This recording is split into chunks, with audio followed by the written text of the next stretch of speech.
வானத்தை போல பெரிய அண்ணன் சின்ன இருக்கிற மாதிரி டான்ஸர் ஒரு பெரிய அண்ணன், கணேஷ் சார் எனக்கு ஒரு சின்ன அண்ணன் மாதிரி, புனித விஜய் சிஸ்டர் மாதிரி எல்லாருக்கும் நன்றி. அதே மாதிரி ஸ்பான்சர்ஸுக்கு எல்லாருக்குமே இங்கே இருக்கிற ஸ்பான்சர்ஸுக்கு எல்லாருக்கும் ரொம்ப ரொம்ப நன்றி. அதில் ஒரு ஸ்பெஷல் நன்றின்னா அருண் ஈவெண்ட்ஸ் தான். அருண் ஏன்னா இப்படி ஒரு ஏன்னா ஐடியாவே இல்லை நமக்கு பண்ணணும் அந்த மாதிரிலான்ட்டு, அது மாதிரி அருண் ஈவெண்ட்ஸுக்கு என்னோட நன்றி. அதே மாதிரி அது இப்போ நான் நினைக்கிச்சாலும் இவங்களை எப்படி நம்ம ஹரி தான், ஹரினால் தான் இது ஒரு பேக் போன்னு சொல்லுவாங்கல்ல, இந்த பேக் போன் ஹரி தான் இதுக்கு நடக்கிறது காரணம். தேங்க்ஸ் டு இவங்க 2 பேர். இனிமேல் உங்களோட ஆசீர்வாதத்தோட நான் ஒழுங்காக ஆடணும். ஏன்னா நீங்கள் எல்லோரும் சினிமாவில் கட் பண்ணி ஆடுவோம். சார் கூட கேட்டிருந்தாரு, என்ன உங்களுக்கு எதுக்கு ரிஹர்சல்னு. சார் சினிமாவில் ஒரு ஷார்ட் கட் பண்ணி ஆடுவோம், இது ஒரே வாட்டி 10 நிமிஷம் 8 நிமிஷம் ஆடணும். அப்புறம் அதே எனர்ஜி நீங்கள் எப்படி டெஃபினட்டாக அந்த சினிமா மாதிரியே எதிர்பார்ப்பீங்க இல்லையா, அது தெரியல. நான் என்ன ட்ரை பண்ணிகிட்டு இருக்கிறேன், ஸ்டாமினா பில்டப் பண்ணுறதுக்கு ரொம்ப டைம் ஆகும். அதனால தான் நான் முதல்ல ஆரம்பிச்சிட்டேன். அது ஏன்னா என்னால் முடிஞ்ச ஒரு 200% கொடுக்கணும். அதுக்கப்புறம் உங்கள் கையில் I will try my best உங்களை என்டர்டெயின் பண்ணுறதுக்கு. I will try. உங்களோட ஆசீர்வாதத்தோடு நல்லபடியாக நடக்கணும்ட்டு வேண்டிக்கிறேன். தேங்க்யூ. மேடைக்கு வரும்போது ஒருத்தங்க சொன்னாங்க, அப்போ நாங்க எப்படி பார்த்தோமோ இப்போ வரைக்கும் அப்படியே இருக்கீங்கன்னு. உண்மையாலுமே அப்படியே இருக்கீங்க சார். ஆச்சரியமாக இருக்கு. ரொம்ப ஹேண்ட்ஸமாக சார்மிங்காக இருக்கீங்க. அதுக்கு நான் கண்டிப்பா சொல்லணும்னு நினைச்சேன். அப்படியே இருக்கேன், அப்படி ஒன்றும் தெரியலையே. அவர் ஒருத்தர் வெள்ளை முடியோட இருந்து வந்தாரு, நான் சின்ன வயசுல இருக்கும்போது நான் அவர் அனுப்பிச்சாரு.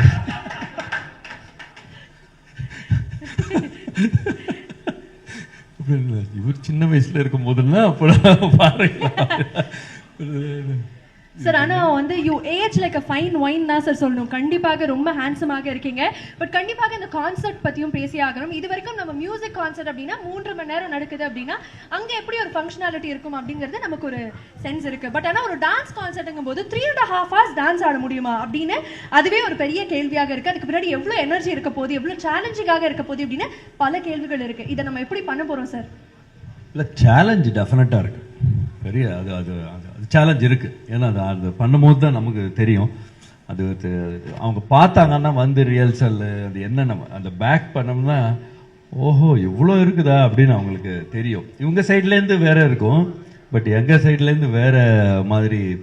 இட்ஸ் அ பிக் சேலஞ்ச் இருக்கு. நான் இப்போ சொன்ன மாதிரி எல்லாரும் எதிர்பார்ப்பாங்க இல்லையா, நிறைய அந்த இது கொடுக்கணும். பட் அதே மாதிரி அந்த ஃபர்ஸ்ட் ஆடும் போது இது ரொம்ப டீட்டெயிலாக போக தேவை. சின்னதாக உங்களுக்கு எல்லாருக்குமே அந்த சினிமா பார்த்தோட இப்போ இன்னும் எதிர்பார்ப்பு அதிகமாக ஆகிட்டே இருக்கும் இல்லையா, அது அந்த எதிர்பார்ப்பு கொடுக்கணும். இப்போ அந்த ஃபஸ்ட்டு ஆடும்போது எனர்ஜி சிம்பிளான ஒரு எக்ஸாம்பிள், ஒரு 10 நிமிஷம் ஆடுறோம். ஃபஸ்ட்டு மினிட்ல ஃபுல் எனர்ஜியோடு ஆடுவோம், அப்புறம் 2வது மினிட்ல மூச்சு வாங்குவோம், 3rd மினிட்ல அதுக்கு அடுத்த செகண்ட்லேயே ரொம்ப அந்த இது வாங்கும். பட் அது ஆகக்கூடாது. அந்த ஃபர்ஸ்ட் மினிட்ல இப்படி இருந்தா 2nd 3rd 4th 10th மினிட்ல இப்படி இருக்கணும். அதுக்கான இதுதான் நான் பண்ணிட்டு இருப்பேன் எப்பவுமே, ஸ்டாமினா. அதுக்கப்புறம் சின்ன வயசுல ஆடும்போது ஃபுல் டான்ஸ் ஆடுவேன் இப்போ ஸ்டேஜில் பண்ணும்போது. பட் இப்போ கொஞ்சம் மெச்சூரிட்டி ஆனதுனால கொஞ்சம் மூளையும் யூஸ் பண்ணுறேன். ஆடும்போது அந்த எங்கே ஆடணும், எங்கே இது பண்ணணும், எங்கே அப்படின்னு நான் நினச்சிட்டு இருக்கேன். அது உங்கள் கையில் தான் இருக்குது. அதுக்கப்புறம் உங்களோட இதுதான். கொஞ்சம் மூளை யூஸ் பண்ணி இது பண்ணுறேன். அதே மாதிரி ஃபுல்லாக 3 hour இல்லை, பட் அதில் மோஸ்ட் ஆஃப் த போர்ஷன் நான் இருப்பேன். மற்ற ஆர்டிஸ்டும் இருக்காங்க, பட் என் ஷோ தான் என்னோட பேரில் வருது. பட் உங்களை திருப்தி படுற மாதிரி என்ன பண்ணணுமோ நான் பண்ணுறேன், ட்ரை பண்ணுறேன். கண்டிப்பாக சார். ஆல்சோ நம்மளுடைய கிங் ஆஃப் டான்ஸ் பிரபுதேவா மாஸ்டருடைய கான்சர்ட் முதல் முறையாக நடக்குது அப்படின்னா கண்டிப்பாக இந்த கான்சர்ட் அட்டென்ட் பண்ணணும் அப்படின்னா எங்களுக்காக ஒரு சில அப்டேட்ஸ் எக்ஸ்க்ளூசிவாக ஏதாவது ஒரு சில விஷயங்கள் சொல்ல முடியுமா? பயங்கர கியூரியாசிட்டியோட வந்திருக்காங்க நிறைய பேர். நான் ஆடுறேன்.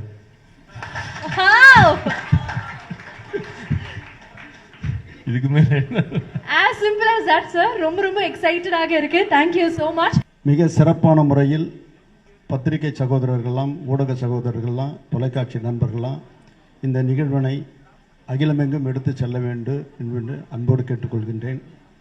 பிரபுதேவா அவர்களை சற்றொப்ப 30 வருடங்களாக அவரோடு பழகி கொண்டிருக்கிறேன். என் குடும்பத்தில் அவர் ஒருவர், அவர் குடும்பத்தில் நான் ஒருவர் என்ற ஒரு பழமையான ஒரு தொன்று தொட்டு செல்லக்கூடிய ஒரு நிகழ்வு. அருண் அவர்களை பற்றி சொல்ல வேண்டுமானால் சுறுசுறுப்பாக தேனீ போல் பணியாற்றக்கூடியவர். உண்மையிலேயே இப்படிப்பட்ட ஒரு வைபவத்தை அவர் நடத்தி கொண்டிருக்கும் பொழுது பார்க்கும்பொழுது அளவில்லா ஆனந்தம் அடைகிறேன். நாங்கள் கூட சினிமாவில் நிறைய விளம்பரம்லாம் பண்ணுவோம். இந்த பையன் இந்த நடன நிகழ்ச்சிக்கு எடுத்து போன விதம் பார்க்கும்போது உண்மையிலேயே எங்களுக்கு ஒரு மைக்கேல் ஜாக்சனுக்கு எப்படி ஒரு விளம்பரம் பாம்பேயில் எப்படி எடுத்து போய் காமிச்சாங்க, அதில் பிரபுதேவா அதில் போய் கலந்துன்னு பாத்திராக்கிற குடும்பத்தோடு அவர் பழகி மைக்கேல் ஜாக்சனை சந்திச்சுட்டு வந்த ஒரு பெருமையை பண்ணவர். அடுத்த மீட்டிங்கில் அவரோட சேர்ந்து நடனம் கூடக்கூடிய ஒரு பேச்சுவார்த்தை நடந்திருக்கும் போதே அந்த ஒரு வாய்ப்பை அவர் இழக்கக்கூடிய அளவுக்கு அவருக்கு ஒரு அகால மரணம் ஏற்பட்டது. இருப்பினும் அவர் வழி தொட்டு அந்த இடத்தை நிரப்பிக்கொண்டு அவருக்கு பெருமை சேர்த்து கொண்டிருக்கிற பிரபுதாவை நின்னும்போது என் நெஞ்சமெல்லாம் இனிக்கிறது. ஆகவே பனித்துளியாய் அவர் பசுமையாய் இந்த நிகழ்ச்சி மிக சிறப்பாக எடுத்து செல்வார். அதோடு மட்டுமல்ல, தம்பி ஹரிக்குமார் மிக சிறப்பான முறையில் அவருக்கு உற்ற உறுதுணை புரிந்து இதை மேலும் சிறப்பான முறையில் நடத்தி செல்வார். உண்மையிலேயே வாலிப இளஞ்செஞ்சங்களை வசீகரிக்க சொல்ல அளவுக்கு செவி குளிரும் சிந்த மகிழும் அந்த நடனம் அங்கிங்கெனாதபடி எங்கும் ஒளிபரப்பாகி உள்ளமெல்லாம் கொள்ளை கொள்ளக்கூடிய அளவுக்கு இந்த நிகழ்ச்சி வெற்றி நிகழ்ச்சியாக நடத்துவார் என்பது அறுதியிட்டு உறுதிகளாம். உண்மையிலேயே பிரபுதேவா இந்த நிகழ்ச்சியை நினைக்கும் பொழுது இது இது காலத்தால் அழிக்க முடியாத ஒரு காவியமாக நெஞ்சில் நிலைக்கக்கூடிய ஓவியமாக அந்த நடன வைபவம் நடைபெறும் என்று சொல்லி எனக்கு வாய்ப்பு தந்த தம்பி அருணுக்கு மீண்டும் மீண்டும் நன்றி சொல்லி நிறைவேறுகிறேன். நன்றி, வணக்கம். நம்ம எல்லாருக்குமே டான்ஸ் ஆடுறது ரொம்ப பிடிக்கும். ஆனால் எல்லாருக்கும் டான்ஸ் வருமானு தெரியாது. அது மாதிரி எனக்கு ரஜினி சார்னா ரொம்ப பிடிக்கும். ரஜினி சார் சும்மா இப்படி அப்படி பண்ணாலே நான் ரொம்ப பயங்கரமாக ரசித்து பார்க்குறேன். எங்களுக்கெல்லாம் மாப்பிள்ளைன்னு ஒரு படத்தில் ஒரு சாங் ஒன்று பண்ண வச்சு அவர் ஆட வச்சிருப்பாருங்க. அதுக்காக அந்த படம் நான் எத்தனை வாட்டி பார்த்தேன்னு எனக்கே தெரியாது. எனக்கு எவ்வளோ ரஜினி சாரை பிடிக்குமோ அதுலேருந்து அதுக்கப்புறமா பிரபு மாஸ் அவ்வளோ பிடிக்க ஆரம்பிச்சிருச்சு. ஏன்னா அவரோட படத்தை நான் அப்படி பார்த்துருக்கேன். மாஸ்டர்கிட்ட ஸ்பெஷலே என்னன்னாக்கா, ஆட தெரிஞ்சாலும் சரி ஆட தெரியலும் சரி எல்லாருமே ஆட தெரிஞ்ச மாதிரியே ஆட வைப்பார். அதுதான் மாஸ்டரோட ஸ்பெஷலே. அப்புறம் எல்லா வரிக்கும் ஒரு மூமெண்ட் போடுவார், எல்லா பாட்லையும் ஒரு கதை சொல்லுவார். எனக்கு தெரிஞ்ச ராமாயணத்தை ஒரு பிஜிஎம்ல யாரும் இது சொன்னதே கிடையாது. அந்த மாஸ்டர் ஒரு சாங்கில் பண்ணியிருந்தார், பியூட்டிஃபுல்லாக பண்ணியிருப்பார். அவ்வளோ ஃபாஸ்ட்டாக யாருமே ராமாயணத்தை சொன்னதே இல்லை. அதே மாதிரி இன்னொரு சாங்கில் லவ்வே வேணான்னு சொன்ன ஒரு பொண்ணும் லவ்வுக்கு தூது ஒரு பையனுக்கும் ஒரு ரொமான்ஸ் ஆகுதுன்னு அந்த இடத்துல ஒரு ஒரு கம்போஸ் பண்ணியிருப்பார். அவர் பெஸ்ட் கம்போசர்னு எல்லாருக்கும் தெரியும். ஆனால் பெஸ்ட் பெர்ஃபார்மர்ன்றது அந்த ஒரு சாங்கில் அவர் ப்ரூவ் பண்ணியிருக்காரு. இன்றைக்கு வர அந்த சாங்கு பல பேருக்கு ரெஃபரன்ஸாக இருக்குது. அந்த சாங் இப்படி மாஸ்டர் பற்றி நிறைய பேசலாம்.